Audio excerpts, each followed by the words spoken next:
सांगलीतल्या तासगावमध्ये राजकारण चांगलंच रंगलंय। एका महिला तहसीलदाराचा विनयभंग करणारे प्रांताधिकारी हेमंत निकम यांची पुन्हा तासगावला बदली कशी झाली असा सवाल आता विचारला जातोय। तर प्रकाश शेंडगे हे लोकसभा निवडणुकीच्या वेळी सांगलीतील एका हॉटेलमध्ये काँग्रेससाठी पैसे वाटताना सापडले होते, म्हणून त्यांचं तिकीट कापलं अशी माहिती खासदार संजय काका पाटील यांनी दिली आहे। आमचे सांगलीचे प्रतिनिधी रवींद्र कांबळे यांनी त्यांच्याशी केलेली ही बातचीत पाहूया।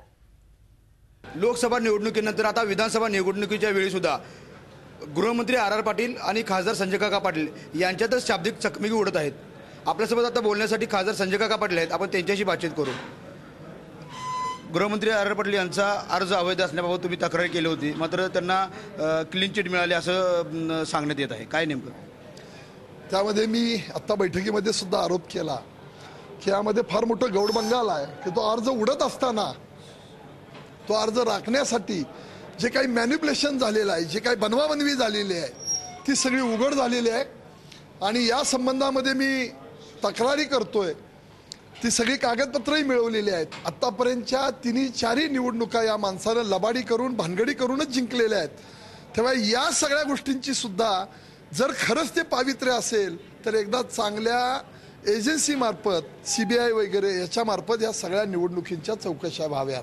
प्रकाश शेंडगे यांचं तिकीट कापलं याबद्दल आबापण आणि शेंडगे पण म्हणतात की फक्त नेत्याचा वापर करून घेतला जातोय भाजपमध्ये आणि तिकीट कापलं जाते। नेमकं तिकीट कट करण्यामागचं कारण काय? कालपर्यंत जे पक्षामध्ये उपाध्यक्ष होते, आमदार होते, माझ्या लोकसभेच्या निवडणुकीच्या वेळेला याच हॉटेलमध्ये पैसे वाटताना आमच्या कार्यकर्त्यांना सापडले, पण पक्षाचे आणि कुणाला एवढे आघात करू नयेत म्हणून आम्ही या पद्धतीची भूमिका घेतली नाही।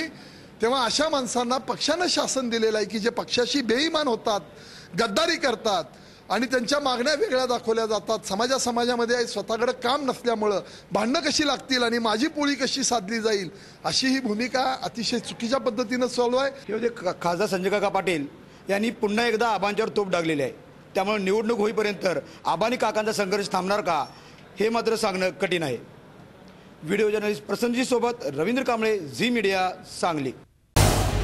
झी 24 तास रहा एक पाऊल पुढे।